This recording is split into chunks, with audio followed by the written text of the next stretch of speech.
If you were to, pull up a map of Canada on its very first birthday in 1867, you wouldn't see the massive continent-spanning nation we think of today. No, not at all. Right. You wouldn't see borders stretching from the Atlantic coastline all the way to the Pacific Ocean or reaching up into the Arctic. Instead, you'd basically be looking at just 4 disconnected puzzle pieces huddled together in the east. Yeah, it was small. It was a really fragile, incredibly vulnerable setup. So I guess the question is, how does a scattered collection of colonies survive its own internal divisions to eventually become, the second largest country on Earth? Well, I mean, that geographical fragility is exactly what makes the historical record so compelling. When you're looking through the sources for this deep dive, you quickly realize that the Canada we see on modern maps was never an inevitability. Oh, it really wasn't. Right. It was a highly calculated, often deeply contested project. We are really looking at the blueprint of a nation being drawn and redrawn under immense pressure. And our mission today is to help you, the listener, map out that exact blueprint. We're diving into a pretty dense set of notes covering what is essentially the second major chapter of Canada's history. A fascinating chapter, too. Absolutely. We'll be tracking the evolution from the turbulent birth of its democratic institutions and the mechanics of Confederation, right through the brutal friction of westward expansion, and finally to its emergence as an independent actor in the World Wars. It's a massive arc. I mean, we are looking at how the foundational concrete was poured, how the walls of the nation were aggressively expanded westward, and how the entire structure was eventually tested in the fires of global conflict. Okay, let's unpack this, because before you can build a sprawling transcontinental country, you first have to figure out how to govern the people who are already living there without everything just, falling apart. Yeah, that's the real challenge. And the landscape we're talking about in the 1700s and 1800s was deeply fractured. So how did early democratic ideas actually begin to take root in that kind of environment?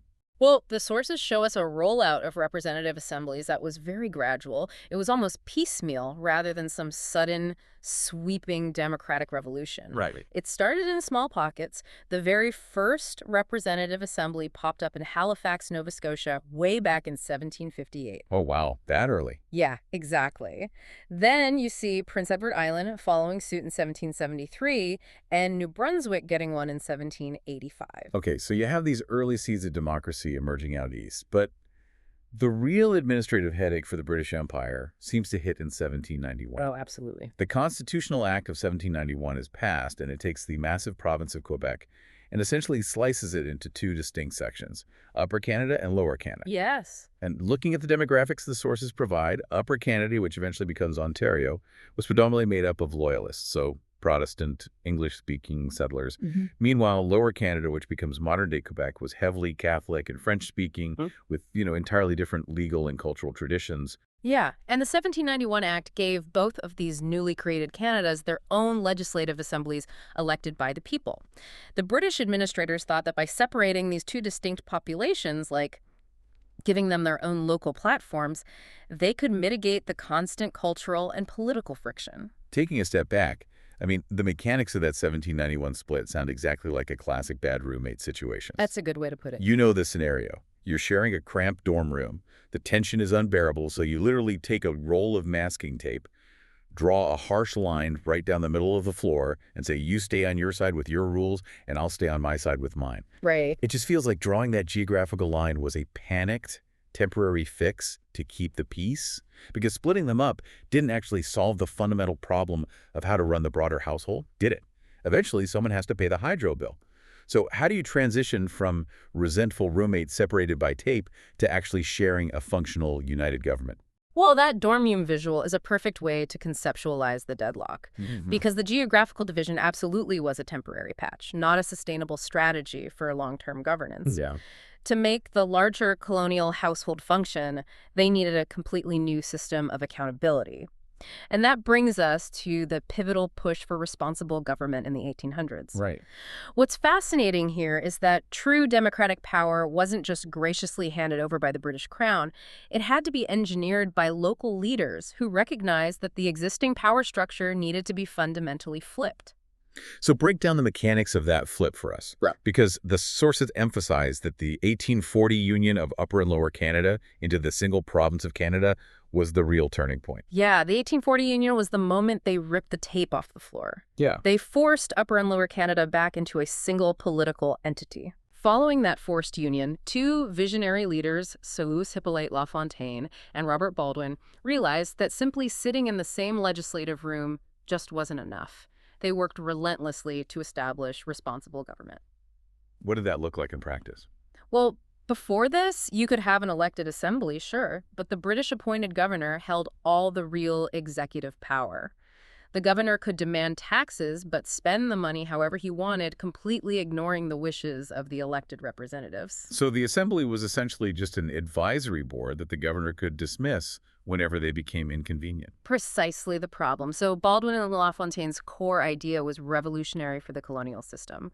They argued that the government ministers, the people actually making the executive decisions, had to answer directly to the elected assembly. Wow. It shifted the entire locus of accountability. If the elected assembly, which represented the people, lost confidence in those ministers, the ministers couldn't just hide behind the British governor anymore. They had to resign. I see. It forced accountability inward to the people rather than upward to a distant monarch. And I guess by making the executive branch dependent on the support of the assembly, it forced these historically divided English and French populations to actually form coalitions, like they had to cooperate to get anything done. Exactly. That internal accountability was the crucial glue. It transformed the political landscape. Once you have a functional, responsible government internally, these leaders were able to look outward at the broader geopolitical landscape. Right. They looked at the growing power to their south, they looked at changing economic tides, and they realized that continuing to exist as isolated individual colonies was a massive strategic vulnerability. Which naturally transitions us from establishing basic democracy to the monumental, frankly exhausting task of Confederation. Oh, absolutely exhausting. Because between 1864 and 1867, you have representatives from these various colonies locking themselves in rooms, aggressively negotiating the architecture of a brand new nation. And those intense negotiations culminated in the passing of the British North America Act, which is known today as the Constitution Act, 1867. And that leads to July 1st, 1867. The birth of the Dominion of Canada, the origin of Canada Day. But here's where it gets really interesting. If we go back to that map from the very first Canada Day we talked about in the beginning, we are still only looking at Ontario, Quebec, Nova Scotia, and New Brunswick. Right, just those four. That is the entire country in 1867. So looking at those four Eastern puzzle pieces, I have to ask, was this actually the birth of a nation, or was it closer to a corporate merger of four anxious colonies who were just pooling their resources to avoid bankruptcy and hoping to eventually expand their market share? Well, framing it as a pragmatic corporate merger captures the immense anxiety of the 1860s perfectly. I mean, the Dominion of Canada on July 1st was absolutely not a finished product. It was a foundational framework. Yeah. It was a wildly ambitious promise put down on paper. And the man at the center of that promise was Sir John A. Macdonald, the first prime minister. The figure whose face is recognized on the currency today. The sources place heavy emphasis on his role, not just in brokering that initial merger, but in envisioning the sheer scale of what had to come next. Definitely. Macdonald and his contemporaries recognized that a four-province dominion huddled on the eastern seaboard just wasn't a geopolitically sustainable entity. It was merely a starting line. Right. Because if they didn't expand westward and secure the rest of the continent, someone else would most likely, the rapidly expanding United States. But drafting an ambitious promise on a piece of paper in an office in Ottawa doesn't physically unite a hostile, geographically massive continent. To turn an abstract map into a functional reality, they needed something tangible. They needed steel. They really did. And the pace of the expansion on the map over the next few decades is staggering. Just 3 years after that initial confederation, Manitoba is brought into the fold in 1870. Oh, that's fast. Yeah, and the very next year, British Columbia joins in 1871. But British Columbia's entry was entirely contingent on a monumental condition. The federal government had a promise to build a transcontinental railway connecting the Pacific coast to the eastern provinces. That's a huge ask. It was.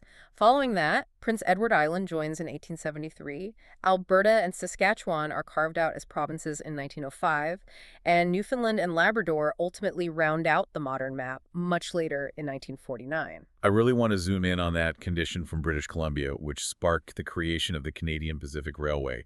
eventually completed in 1885. Yeah, let's talk about that. When I read about the sheer logistical nightmare of building that railway through the Canadian Shield and over the Rocky Mountains, Hmm? I view it as the 19th century equivalent of the internet. Oh, that's a great way to think about it. It wasn't just a train track for moving lumber.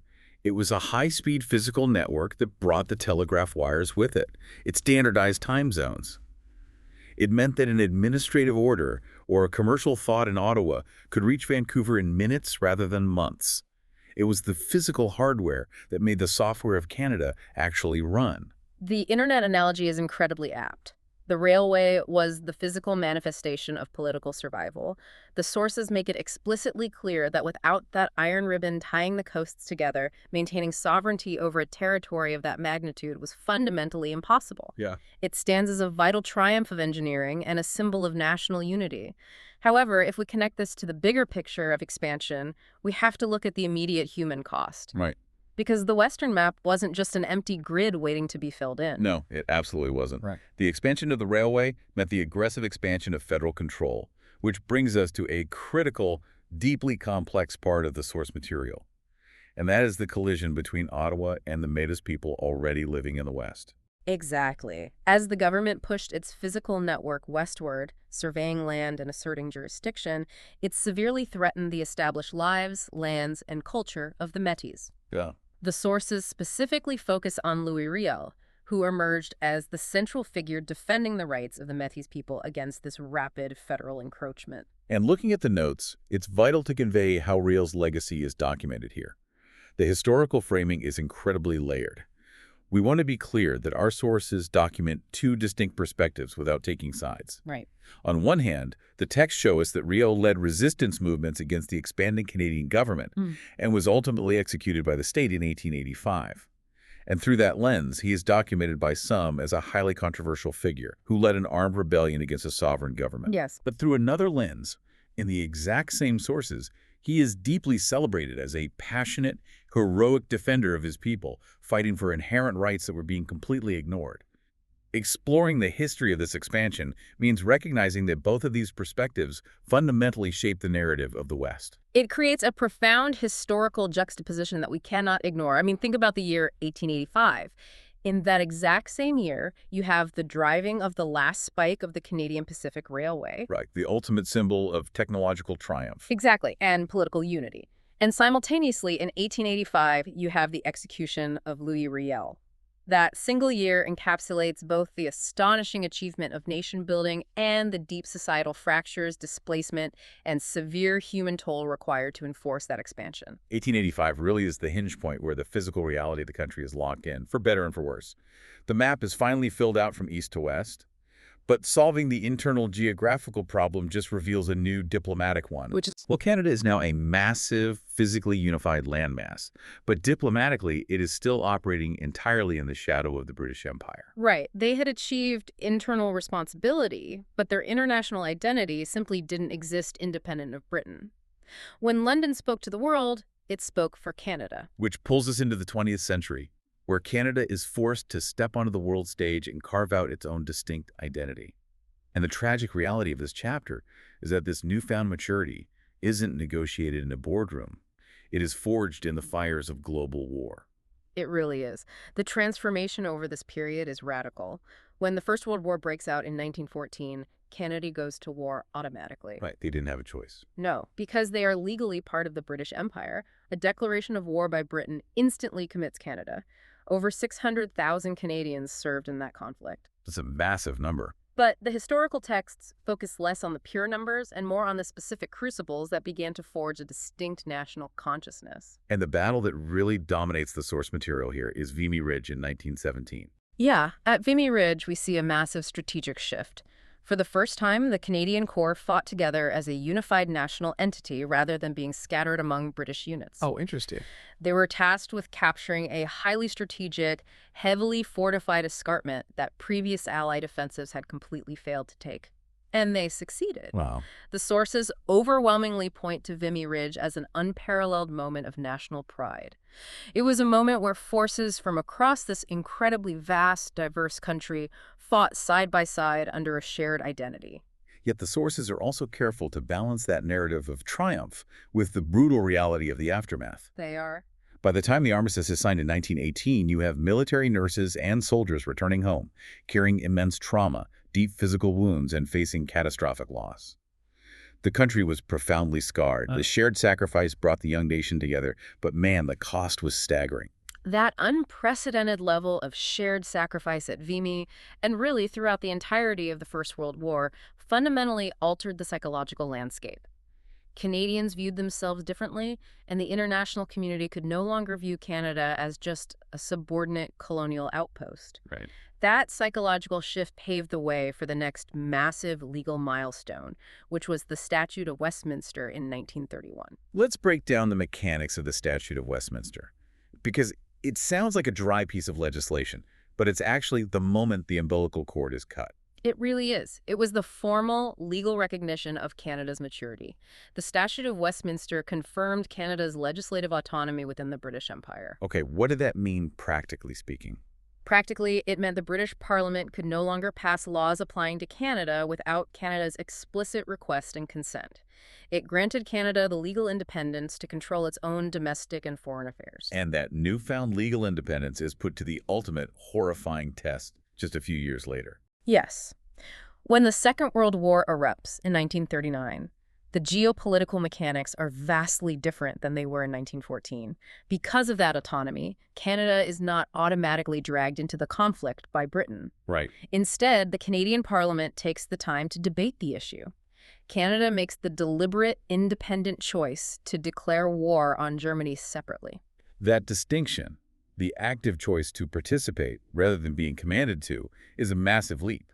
Over 1 million Canadians and Newfoundlanders ended up serving in the Second World War. A staggering contribution. Yeah, the notes detail their massive contributions. They were fighting in the grueling Battle of the Atlantic, participating in the massive air campaigns, enduring the mud of the Italian campaign, storming the beaches in Normandy, and playing a critical role in liberating the Netherlands. Yeah. So what does this all mean?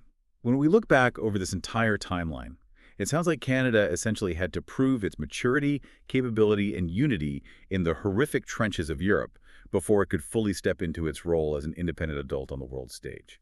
Is that a fair way to read these sources? Is that the fundamental arc? I really believe that is the definitive takeaway. The sequence of events perfectly tracks the maturation of a state. You begin by fighting automatically, strictly as a subordinate piece of a broader empire in 1914. Right. Through that staggering sacrifice, you demand and earn legal autonomy in 1931. And finally, when the world plunges back into darkness in 1939, you stand on your own 2 feet and make the independent, sovereign choice to fight, engaging globally entirely on your own terms. That is the complete transition from a scattered collection of colonies to a fully realized nation. It's just an incredible journey from those 4 fractured puzzle pieces in 1867. To you listening, we've traced a massive arc today, moving from the quiet, tense negotiations of responsible government to the driving of railway spikes across mountains, and finally to the muddy battlefields of Europe. A lot of ground covered. Exploring these sources isn't about just memorizing dates or locations. It is about recognizing the sheer mechanical effort, the immense political friction, and the profound human sacrifice required to stitch such an impossibly large territory together. It reveals the hidden machinery beneath the map. The unity of a country that large is never an accident. It is the result of continuous, deliberate labor.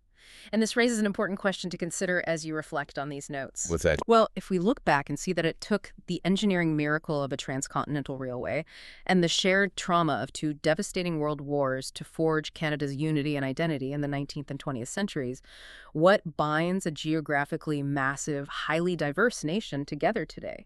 When the era of building grand physical railways is over, what is the modern equivalent that keeps a country of that scale from simply fracturing apart? That is a deeply compelling thought to leave on and a perfect lens through which to view the present. Thank you so much for joining us on this exploration. Keep questioning the historical narratives, keep digging into the primary sources, and we'll see you on the next deep dive.